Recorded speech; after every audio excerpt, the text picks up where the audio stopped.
والله ما في أحد ما يحب الفلوس، هذا في البداية، ولكن إذا كانت هناك زيادة مقابل رفع الأسعار أنا أعتقد نقعد على رواتبهم بالأفضل، لأن بالتالي والأخير المستفيد التاجر وليس المواطن. أنا أتمنى إن كانت هناك زيادة أن تكون هناك رقابة بالمقابل.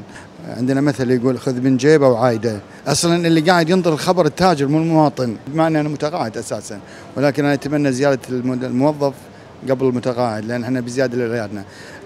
انا ما راح استفيد من الراتب التقاعدي لاني انا وزوجتي احنا شخصين، ولكن اللي راح يستفيد الاساس ابنائنا. والله شوفي، انا لما نتكلم بهذا الجانب نترك عنا اي زيادات او اي شغلات ماديه في ضوء هذه الاحداث اللي قاعده تحصل في الدول العربيه.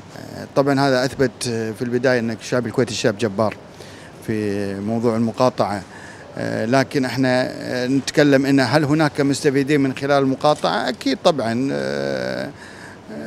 مصائب قوم عند قوم فوائد على قولتهم. اكيد مستفيد التاجر الاخر اللي منتجه يعادل هذا المنتج، ممكن هذا التاجر هو اللي قاعد يدعم الاعلانات اللي بالشوارع يمكن واقع زين، ولكن احنا نتكلم ان بغض النظر عن من هو المستفيد، ولكن بالتالي والاخير هذا اقل واجب نقدمه حق الشعب الفلسطيني. انا اعتقد ان المنتجات اللي تم مقاطعتها منتجات ليست بالمنتجات اللي نتكلم عنها، هي عباره عن منتجات ولكن يوجد لها الاف البديل، يمكن هي 6 أو 12 شركه اللي قاعد نتكلم عنها، ولكن منتجات لا تذكر. احنا ما نتمنى ان تكون هناك زياده عارمه تضر في جيب المواطن، لأن التاجر ناطر متى تصير الزيادة عشان يزيد من الصوب الثاني. أنا أعتقد إذا بنحد هذا الموضوع أن نفتح المجال في الاستيراد للمواطن، خليه يستورد. فأنا أعتقد أن التاجر هنا أيضا يخاف